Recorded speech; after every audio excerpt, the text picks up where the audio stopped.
Now that spring is here, everyone is looking to get out and about just a little bit more. So why not look your best with confidence? We are joined by Zineb Moussafir, also known as Z. She's a licensed medical esthetician with 2 decades of experience in plastic surgery and dermatology practices. Good to have you.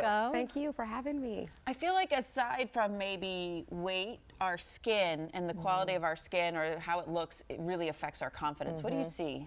Absolutely. I mean, I think, you know, since the age of teenagers, when we're a teenage, we basically like start feeling and noticing like the effects of our skin damage, and then it definitely affects our confidence. I mean, I personally, when I was 16, I had the worst acne case ever, and I remember that really affected my confidence. And as most of us in our 20s, we really don't care much about our skin. We just enjoy the sun a bit too much. We take it for granted at that age, right? Absolutely. And then from that time, you know, we move into our 30s, and then we're starting to notice some of that damage, and then we get into the late 30s, 40s, and 50s, and then we're really focused on more of anti-aging, you know, methods as far as skincare products as well. But you know, the great news is there's a product for everyone, and yeah, I'm here to help. So. There's solutions out there. How do you balance it all? I mean, when you're busy working, like worrying about a skincare routine kind of seems a little bit like, ooh, that's a lot to put on my plate. What do you recommend for people on how they can do it all?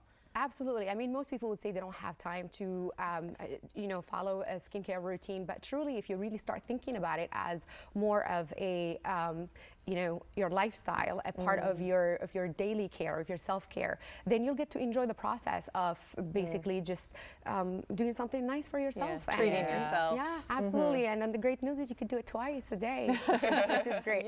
And truly, less is more. So a lot of people think when you're saying, you know, skincare regimen, it's a little bit more engaged, but less is more. So what are the like kind of certain steps we should take and things we should be doing each time? You know, obviously, we're starting with cleansing, right? Right. We got to get all that off our face. Absolutely. I mean, a simple regimen to take all the time would be, you know, if I were to just simplify it, I would say start with cleansing. Even with cleansing, we have to ensure that you have to understand what kind of skin type do you have. Are you more skin, you know, oily skin, acne prone? Are you more sensitive or rosacea-like skin, or are you just a little bit more on the, you know, the age skin? So we just have to find a good cleanser.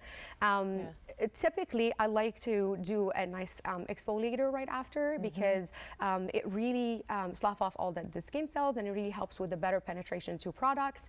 And then toning is always amazing. I always tell all my patients that toning is balancing your pH, and it's also prepping for the next step. You do those both morning and night? Because I do an exfoliation in the morning and the toner at night. Should I be doing them both times? So I typically like to exfoliate once, if not twice a week. So I'm way overdoing it. Yes.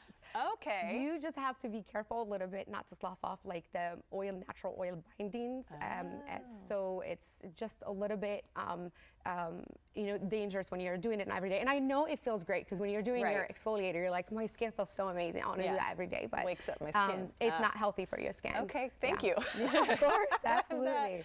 So then we move on to moisturizing after that, after a toner. Absolutely. So moisturizers also, again, just like cleansers, we have to just define what kind of skin that you have. If you are more like oily, acne prone, you have to think of something non-comedogenic, something oil-free, something a little bit light on your skin. But if you're more towards a little bit more dry skin, then we'll have to look into products that do contain maybe a little bit of peptides, niacinamides, also ceramides and hyaluronic acid, which is great for plumping. And the time of year, like the season, just kind of determines how thick or light our moisturizer can be, right? Absolutely. So, and this is the trick with every skin consult.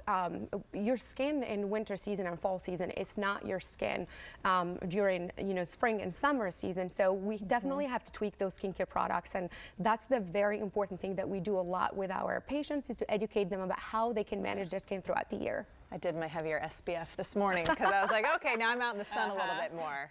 Thank you. This was fun. Yeah, to talk to you about something we do so much. So many twice a questions day for you. Z, we appreciate it. Of course, you got to think about it at nighttime too, as well as in the morning. So thank you for all that great advice. All right.